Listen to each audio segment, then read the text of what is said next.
ከ700,000 በላይ ቤት ፈላጊዎች ተመዝግበው ቆጥበው እየተጠባበቁ ሲጠናቀቁ የቆጣቢዎች ገንዘብ ሊከፈል የሚችል ለዛውም 20% ማለት ነው። ከተማው ባቀደው ከ100,000 በላይ ቤቶች ውስጥ 97,000 እሱን ማጠናቀቅ ነው። በዚህ በጀት ዓመት ግን ከ27 ቢሊዮን ብር በላይ ይሄ ምክር ቤት ነው ያጸደቀው ለቤት ልማት ፕሮጀክት ያጸደቅነው ከበጀታችን። ዘንድሮ ከሚሰሩ 100,000 የሚሆኑ ቤቶች አንጻር ወደ 98,000 የሚሆኑ ቤቶች 2018 በጀት ይርን ስንጀምር በልዩ ትኩረት በጀት ተመድቦለታል ለቤት ልማት። ሰላም ጤና ይስጥልን። የሰዓቱን መረጃዎች ይዘን ቀርበናል። በቅድሚያም ዋና ዋናዎቹን እናስቀድም።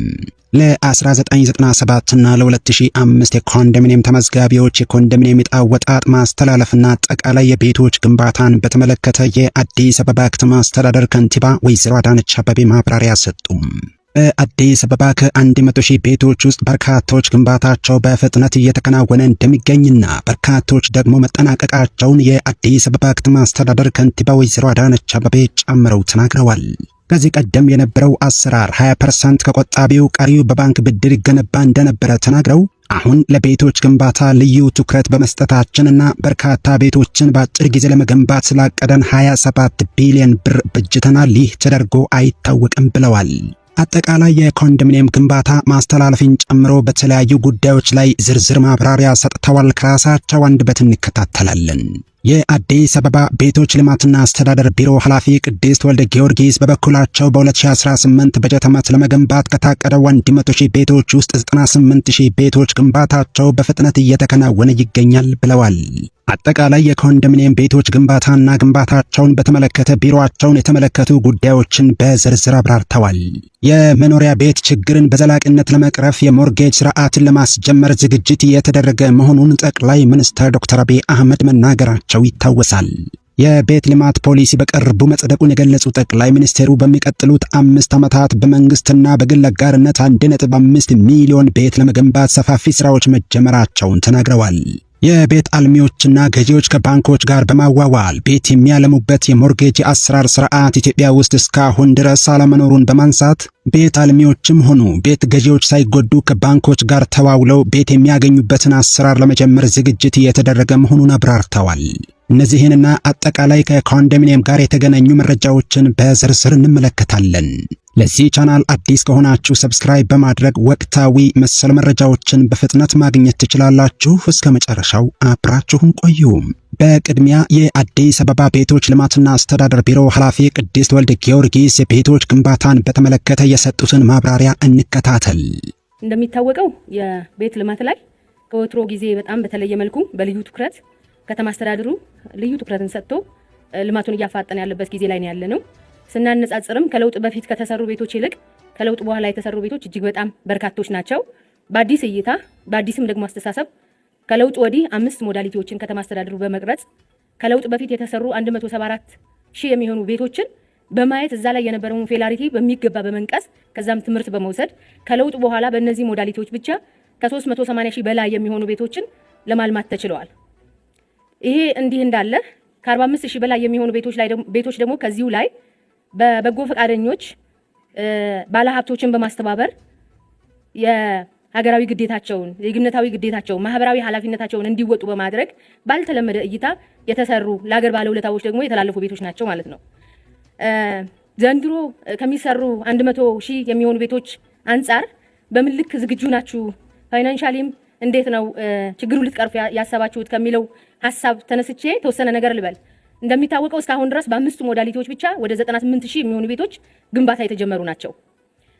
በመንግስት ትሬጀሪም በሌሎቹ ሞዳሊቲዎችም በፒፒፒም በግሉ ዘርፍም which mean የግል ባለሀብት እያለማ ያለውና ሪል ስቴት እያለማ ያለው እንደምረን ማለት ነው። ከዚህም ባሻገር በህብረተሰብ ተሳትፎ ጧት ሲገለጽ እንደነበረው 4990 የሚሆኑ ቤቶችን እነዚህን ሁሉ ደምረን የቤት ፍላጎትና የቤት አቅርቦትን ለማጣጣም በተቻለ መጠን እየተሰራ ነው ያለው። ይህ ማለት መንግስት በራሱ በጀት ብቻ የቤት ፍላጎትን ሙሉ በሙሉ ይቀርፋል ማለት አይደለም። ግን የቤት ልማቱ ሙሉ በሙሉ ሰው ወይም ደግሞ ባለሀብቱ ወደ ልማቱ እንዲገባና አቅርቦቱ እንዲሳለጥ አቅርቦቱ እንዲበዛ በማድረግ ከፍተኛ ስራ እየተሰራ ነው ያለው። ይህንን ለማድረግ ከተማ አስተዳደሩ ከምንም ነገር በላይ 2018 በጀት ይርን ስንጀምር በልዩ ትኩረት በጀት ተመድቦለታል ለቤት ልማት። ከዚህም ባሻገር መንግስታችን ኢንተርፕረነር ነው ብለናል። 3 ሳይቶች ላይ የነበሩ ቤቶቻችንን በ3 ቢሊዮን ብር ገንብተን በ7 ቢሊዮን ብር ደግሞ ሸጠናቸዋል። ከዚህ ሽያጭ የተገኘውን ብር ደግሞ ያለውን የፋይናንስ አቅም ለማዳበርና የፋይናንስን ችግር ለመቅረፍ ወደ 2400 የሚሆኑ ቤቶችን እየገነባንበት ነው ማለት ነው። ከዚህም ባሻገር በጀት ተበጅቶልናል። መንግስታችን ኢንተርፕረነር ነው ብለናል። ከኮመርሻል ባንክ ጋር ደግሞ በልዩ ሁኔታ ደግሞ በትስስር እየሰራን ያለነው ያለውን የፋይናንስ አቅም ወይም የፋይናንስ ችግር ለመፍታት ከባንኮች ጋር በቅንጅት እየሰራን ያለነው። ከዚህም ባሻገር ኮንትራክተሮቻችን ቅድመ ክፍያ ሳይከፈላቸው 24/7 ባልተለመደ አሁን ከተማችን ደግሞ ትሬንድ አድርጋ እያመጣችው ባለው አሰራር እየሰሩ ነው ያለው ማለት ነው። አቅርቦቱን ለማሳለጥ ደግሞ ወይም ደግሞ የቤት ግንባታውን በፍጥነት እንዲያልቅ ለማድረግ ደግሞ አንድ ኮስት ሚኒማይዝ የምናደርገው ግንባታውን በአጭር ጊዜ ስናጠናቅቅ ነውና ይህም የሚሆነው ጥራቱን ኮምፕሮማይዝ ሳናደርግ ስለሆነ ለግንባታ የሚያስፈልጉ አቅርቦቶችን በሙሉ ሳይት ድረስ እንዲቀርቡ በማድረግ ነው ማለት ነው። ለምሳሌ ብረት፣ ኮንክሪት እነዚህን የመሳሰሉ አቅራቢዎችን ኮሚኒኬት በማድረግ በማግባባት ከነሱ ጋር በመተሳሰር ሳይት ድረስ የተወሰነ ቦታ ሰጥተናቸው እዛው ግንባታ የሚካሄድበት ቦታ ላይ አቅርቦቱን እንዲያሳልጡልን ነው እያደረግን ያለ ነው ማለት ነው። ሌላው ከማህበር ቤቶች አንጻር የተነሳ ነገር ነው። ይህም የመንግስት ሰራተኞች ያው የተከበሩ የምክር ቤቱ አባል እንዳነሱት ከ3 ቀን በፊት የመምህራን ቤት ማስጀመሪያ ፕሮግራም ተካሂዷል። ሌላው የመንግስት ሰራተኛም ደግሞ በተመሳሳይ የጸደቀው ደንብ አንድ ነው። በዛ ደንብ መሰረት ቅድሚያ የሚሰጣቸው ለመምህራን ስለሆነ የመምህራንን ጀመርን እንጂ ሌላው የመንግስት ሰራተኛ ቀጣይነት አለው ማለት ነው። አሁን ግንባር ቀደም ሆነው ያስጀመርናቸው መምህራኖችን ይሁን እንጂ ይሄ ሁሉ ስራ ለመስራት ግን አንዱና ዋነኛው ነገር ምንድነው? የመጀመሪያው ከተማ አስተዳደሩ ለቤት ልማት የሰጠው ትኩረት በጣም ሲሪየስ ስለሆነ ነው። ከዛ ቀጥሎ ያለው ደግሞ አናቂ የሆኑ አሰራሮችን ለቤት ልማቱ አናቂ የሆኑ አሰራሮችን በመቅረፍ ነው። ይህንንም ለማድረግ ደግሞ ከተማ አስተዳደሩ ደንብ አውጥቶ ደንቡ እንዲጸድቅ በማድረግና ሲያንቁን የነበሩ አሰራሮችን ክፍት በማድረግ ነው። ከዚህ ጎን ለጎን ደግሞ ሁላችን እንደምናውቀው ከለውጡ በፊት 174,000 ቤቶች ተጠናቀው ብናገኛቸው በርካታ ዕዳ የነበረባቸው ናቸው።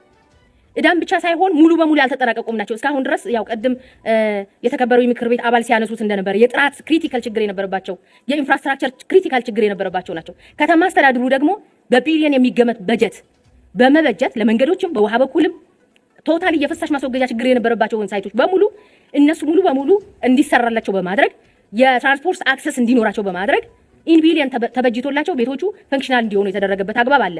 ዕዳው ግን ከለውጥ ወዲህ ነው የመጣው። ወደ 61 ቢሊዮን ብር የሚሆን ከለውጥ ወዲህ ብቻ የተከፈለ ነው ለቦንድ ብድር። በዚህ 6 ወር ብቻ እንኳን 1.5 ቢሊዮን ብር በላይ ብድር ተከፍሏል ማለት ነው። ስለዚህ ጎን ለጎን የቤት ልማቱ እየተፋጠነ ያለውን ብድር ደግሞ ለመክፈል ከተማ አስተዳደሩ በጣም ትልቅ ትኩረት ሰጥቶ እየሰራበት ያለ ስራ ነው ለማለት ነው። አመሰግናለሁ። ይህ በእንዲህ እንዳለ የአዲስ አበባ ከተማ አስተዳደር ካለበት የጋራ መኖሪያ ቤቶች ውዝፍ ዕዳ ውስጥ 61.2 ቢሊዮን ብር ያህሉን መክፈሉን አስታውቋል። የአዲስ አበባ ከተማ አስተዳደር ከ2010 ዓመተ ምህረት በፊት ለጋራ መኖሪያ ቤቶች መገንቢያ ተብሎ ከኢትዮጵያ ንግድ ባንክ በቦንድ ተበድሮ ያልመለሰውን ከፍተኛ ዕዳ 5 ዓመታት ውስጥ በከፍተኛ ደረጃ ማቅለሉን አስታውቋል።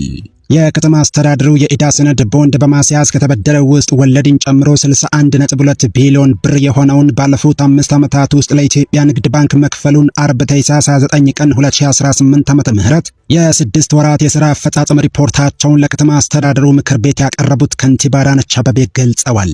በአዲስ አበባ ከተማ ያለው የመኖሪያ ቤት ፍላጎትና አቅርቦት የሚመጣጠን አይደለም ያሉት ከንቲባ አዳነች የዚህም ምክንያቱ ቤት ለማግኘት የተመዘገቡና የቆጠቡ የነበሩ 700,000 ነዋሪዎች ውዝፍ ፍላጎት ሳይመለስ በሚሊዮኖች የሚቆጠሩ አዲስ ቤት ጠያቂዎች መፈጠራቸው ነው ብለዋል። ከ1997 ዓመተ ምህረት ጀምሮ ሲካሄዱ ለነበሩ የቤት ልማት ፕሮጀክቶች የፋይናንስ ምንጭ በከተማ አስተዳደሩ ዋስትና ከኢትዮጵያ ንግድ ባንክ የተወሰደ ብድር መሆኑን ያስታወሱት ከንቲባዋ እሳቸው ወደ ስልጣን ሲመጡ የከተማ አስተዳደሩ ያልከፈለው ወለድን ሳይጨምር 50 ቢሊዮን ብር ዕዳ እንደነበረበት ተናግረዋል። ይህ ዕዳ እንዴትና ከየትኛው ምንጭ እንደሚከፈል በግልጽ አይታወቅም። በመሆኑም አዲስ የቤት ልማት ፕሮጀክት ለመጀመር አስቸጋሪ ነበር ብለዋል።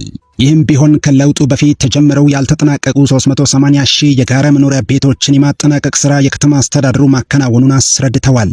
አክለውም የሚመሩት አስተዳደር በዘንድሮው በጀት ዓመት አጋማሽ ድረስ የከፈለውን 1.1 ቢሊዮን ብርን ጨምሮ ባለፉት 5 ዓመታት ውስጥ 61.2 ቢሊዮን ብር ዕዳ ለኢትዮጵያ ንግድ ባንክ ተመላሽ መደረጉን ገልጸዋል። ነገር ግን አሁንም ከ32 ቢሊዮን ብር በላይ ዕዳ የከተማ አስተዳደሩ እንዳለበት የጠቆሙት ከንቲባ አዳነች አቤቤ ይህንን ገንዘብ ወደ ቤት ልማት ብናውለው የመኖሪያ ቤት ችግርን ምን ያህል ሊቀርፍ እንደሚችል መረዳት ያስፈልጋል ብለዋል። ከዚህ በፊት የቤት ልማት ፕሮጀክት በከተማ አስተዳደሩ በጀት ተከናውኖ እንደማያውቅ የጠቆሙት ከንቲባዋ እሳቸው የሚመሩት አስተዳደር የከተማዋ ነዋሪዎች የመኖሪያ ቤት ፍላጎት ለመመለስ በዘንድሮ በጀት ዓመት ልዩ ትኩረት ሰጥቶ ወደ ስራ መግባቱን ተናግረዋል። በከተማዋ ታሪክ ለመጀመሪያ ጊዜ ለቤቶች ግንባታ 27 ቢሊዮን ብር በጀት የከተማ አስተዳደሩ ማጽደቁን በመጠቆም የከተማ አስተዳደሩ ያለበትን የኢትዮጵያ ንግድ ባንክ ውዝፍ ዕዳው ከመክፈል ጎን ለጎን ያጸደቀውን በጀት ትኩረት ለተሰጠው የቤት ልማት ጥቅም ላይ እያዋለ መሆኑን አስረድተዋል። ልዩ ትኩረት በተሰጠው በዚህ የመኖሪያ ቤት ልማት ፕሮጀክት በመንግስትና የግል አጋርነት መሪህና የከተማ አስተዳደሩ በሚመድበው በጀት በ2018 100,000 ቤቶችን ለመገንባት መታቀዱን የገለጹት ከንቲባዋ ከዚህ ውስጥም የ97,000 ቤቶች ግንባታ ባለፉት 6 ወራት ውስጥ ተጀምሮ በተለያዩ የአፈጻጸም ደረጃ ላይ እንደሚገኝ አስረድተዋል። እነዚህን ቤቶች በእቅዱ መሰረት በተያዘላቸው ጊዜ ውስጥ በ2018 በጀት ዓመት ለማጠናቀቅ ርብርብ እየተደረገ መሆኑንም ገልጸዋል። በፌደራል መንግስት ደረጃ በሚቀጥሉት 5 ዓመታት 1.5 ሚሊዮን ቤቶች ለመገንባት እቅድ መያዙን ያስታውሱት ከንቲባ አዳነች አቤቤም ከዚህ የፌደራል መንግስት የቤት ልማት እቅድ ውስጥ አዲስ አበባ የአንበሳውን ድርሻ እንደምትይዝ አስረድተዋል።